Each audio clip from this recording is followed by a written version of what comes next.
सबसे पहले तो मैं केंद्रीय गृह मंत्री आदरणीय अमित शाह जी का और हमारे प्रदेश के मुख्यमंत्री मनोहर लाल जी का बहुत आभार व्यक्त करता हूं कि उन्होंने हरियाणा प्रदेश की विधानसभा की दिक्कतों को देखते हुए, यहाँ की ज़रूरतों को देखते हुए चंडीगढ़ में नया हरियाणा विधानसभा का भवन बने, उसके लिए ज़मीन देने की घोषणा की।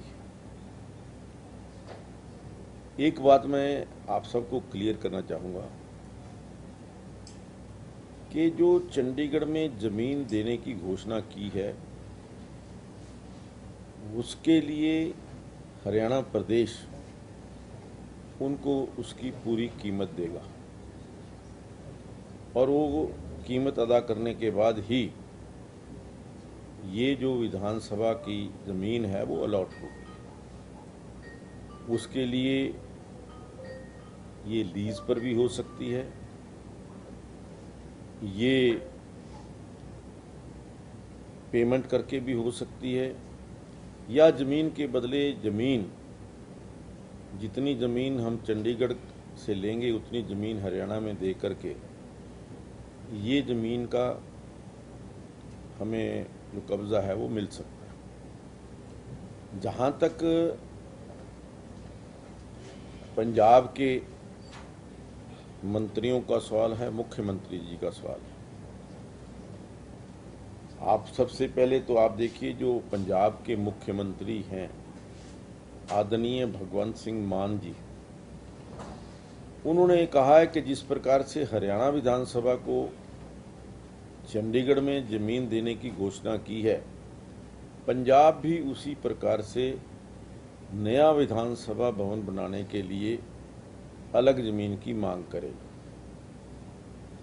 और मैं समझता हूं कि ये उनका भी हक है, अगर उनको उसकी आवश्यकता है, उनको लगता है कि विधानसभा का कार्य अच्छे ढंग से चलाने के लिए नई विधानसभा पंजाब की भी बनना जरूरी है, तो वो बनाएं, हमें इसके अंदर कोई ऑब्जेक्शन नहीं है।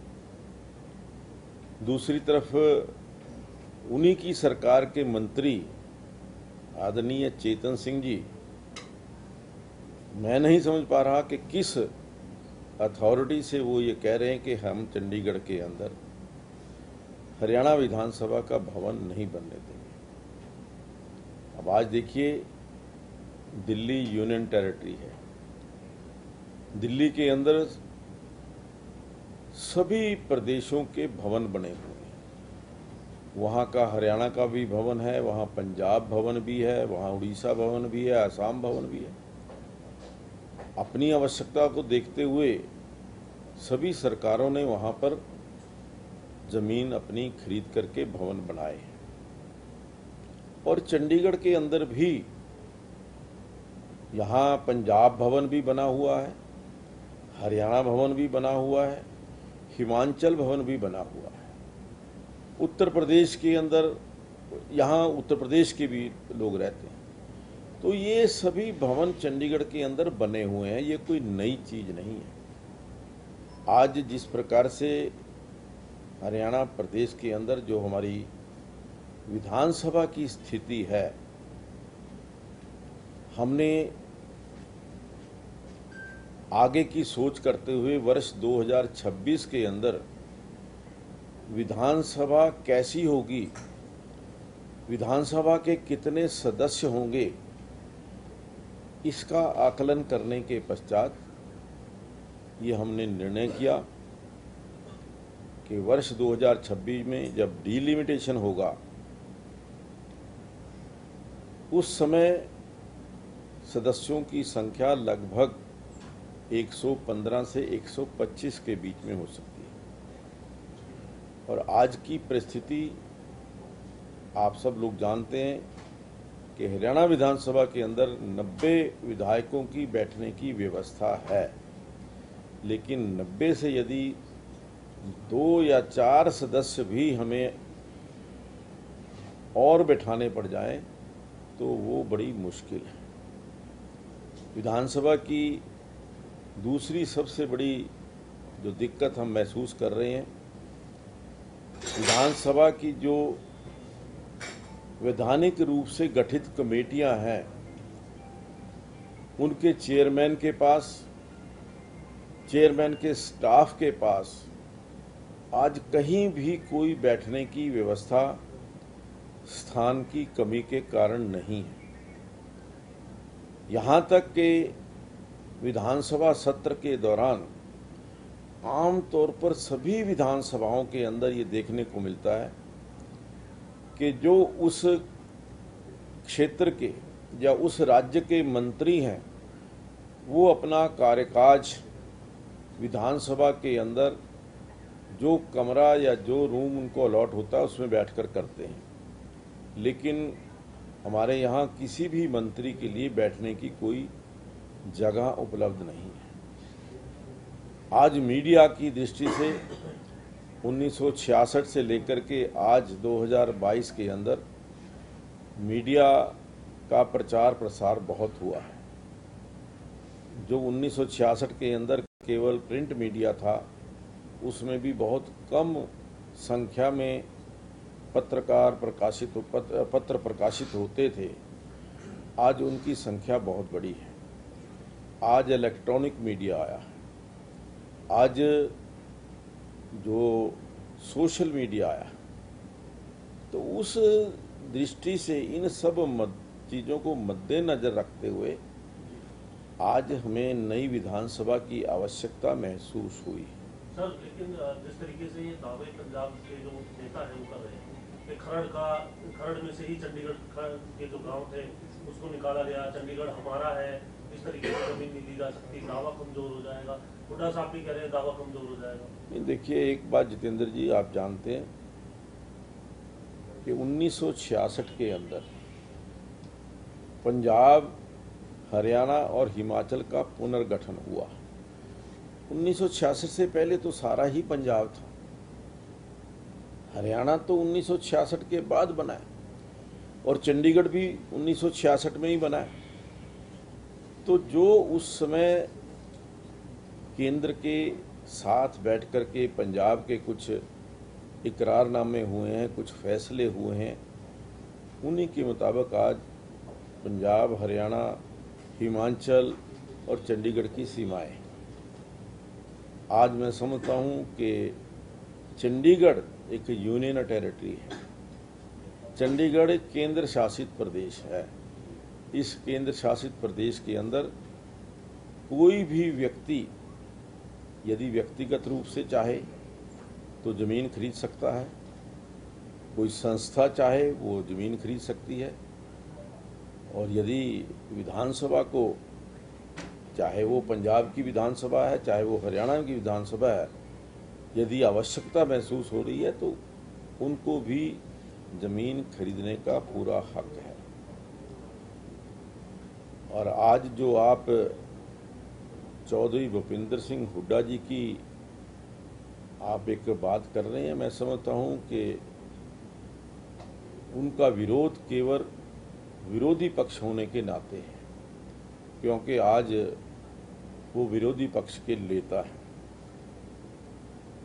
कभी भी शायद 10 साल आदरणीय चौधरी भूपेंद्र सिंह हुड्डा मुख्यमंत्री रहे, कभी भी उन्होंने इस संवैधानिक संस्थान को मजबूत करने के लिए, संवैधानिक व्यवस्था को मजबूत करने के लिए कभी सोचा ही नहीं। आज जिस प्रकार से आज तक उनके 10 साल के शासनकाल में या उससे पहले भी जो हरियाणा प्रदेश के अंदर जो नियम और कानून लागू होते थे वो पंजाब के लागू होते थे। उन्होंने 10 साल तक जो हरियाणा प्रदेश के ऊपर शासन किया वो तो they were governed by the Punjab bylaws, Punjab act. So हमने आकर के उस पंजाब एक्ट को हरियाणा का एक्ट बनाया और बहुत सारी चीज़ें इस संस्था को मजबूत करने के लिए हमने शुरू की हैं और मैं समझता हूँ कि लोकतंत्र में यदि हमारे पास हमारी जो एक विधायी संस्था है, वैधानिक संस्था है, विधान भवन है, अगर उसके अंदर सभी जो ज़रूरत के अनुसार सुविधाएं कह लीजिए या आवश्यकताएं कह लीजिए पूरी नहीं होंगी तो एक ये जो विधानसभा है वो अच्छे ढंग से कार्य नहीं कर पाएगी। तो मौजूदा विधान भवन का क्या रहेगा? देखिए, मौजूदा विधानसभा हरियाणा का एक हेरिटेज कॉम्प्लेक्स है। इसको हम एक हेरिटेज के तरीके से ही इसको प्रिजर्व करेंगे और सरकार के साथ बैठ कर के सभी सदस्यों के साथ बैठ कर के इसका क्या हम उपयोग किस प्रकार से कर सकते हैं वो हम तय करें। सर, पंजाब के जो मंत्री हैं वो ये कह रहे हैं, हालांकि आपने जवाब दिया, वो कह रहे हैं कि चंडीगढ़ है वो हरियाणा की राजधानी है मात्र केवल, तो उसके ऊपर हरियाणा का कोई भी हक नहीं है, पंजाब का है चंडीगढ़, और ऐसे में हम अपनी प्रॉपर्टी में से अपनी जगह में से जगह हरियाणा को चंडीगढ़ में दें या नहीं दें, हमारा अधिकार क्षेत्र, तो हम जगह इसलिए नहीं देने के लिए तैयार हैं। अगर हरियाणा को राजधानी बनाना है, पंचकुला में बनाए, पूरा हरियाणा उनके पास है, कहीं पर भी जाके बनाए। देखिए, कोई भी व्यक्ति तथ्यों को झुठला नहीं सकता, और अगर मंत्री जी कहें कि चंडीगढ़ हमारा है, कल को वो ये कहें दिल्ली हमारा है, उनके कहने से नहीं, जो तथ्य हैं तथ्यों के आधार पर यदि हम बात करेंगे तो निश्चित तौर पर आज चंडीगढ़ जो है वो केंद्र शासित प्रदेश है और उसकी जो सारी देखरेख है वो पंजाब नहीं करता, वो केंद्र करता है। उसके ऊपर जितना भी खर्चा चाहे विकास की दृष्टि से या योजना की दृष्टि से वो केंद्र सरकार करती है, होम मिनिस्ट्री करती है। तो इसलिए सूखा ये कहना कि भी हमारा चंडीगढ़ है और हम उसके लिए क्या कर रहे हैं चंडीगढ़ के लिए, ये बताना पड़ेगा ना उनको। चंडीगढ़ के लिए कितने पैसे उन्होंने चंडीगढ़ के विकास के लिए पंजाब ने दिए हैं, तभी हिस्सा है। अगर उनका हिस्सा है या उनका ये चंडीगढ़ है तो यहाँ उन्होंने चंडीगढ़ की डेवलपमेंट के अंदर क्या सहयोग दिया है, कितने पैसे खर्च किए हैं, कितना उनका योगदान है, ये सब उनको बताना पड़ेगा। सर, हरियाणा पंजाब को 55 साल हो गए सर। देखिए, आज वो विरोधी पक्ष के अंदर है, उनको ये लगता है कि जो भगवंत सिंह मान ने कहा है, जो पंजाब के मुख्यमंत्री है, पंजाब सरकार के मुखिया हैं, अब उनको विरोध करना एक विरोधी पक्ष के नेता के नाते शायद उनकी मजबूरी। ये शांति से हो जाएगा?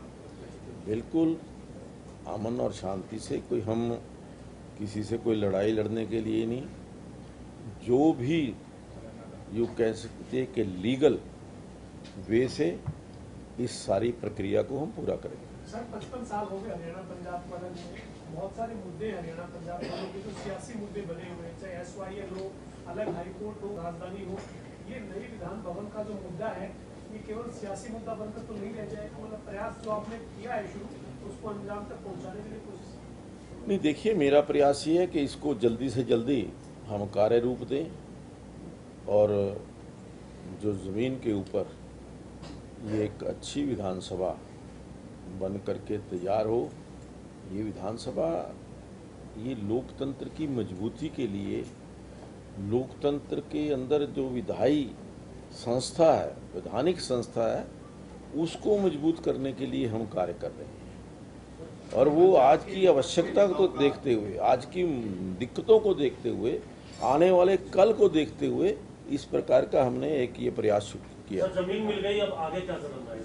अब आगे इसके ऊपर भवन निर्माण करेंगे, अच्छा भवन निर्माण करेंगे, जो सभी इन दिक्कतों, जिसमें कोई दिक्कत ना हो, जो हमें दिक्कतें पेश आ रही हैं, और इसको आगे आने वाले कम से कम 50 वर्ष तक की जो प्लानिंग है उसके मुताबिक इसको हम इस भवन का निर्माण करेंगे। स्पीकर साहब, आज विधायकों की सुरक्षा को लेकर पुलिस अधिकारियों के साथ आपकी बैठक थी, बैठक में क्या फैसला लिया गया और क्या चर्चा हुई?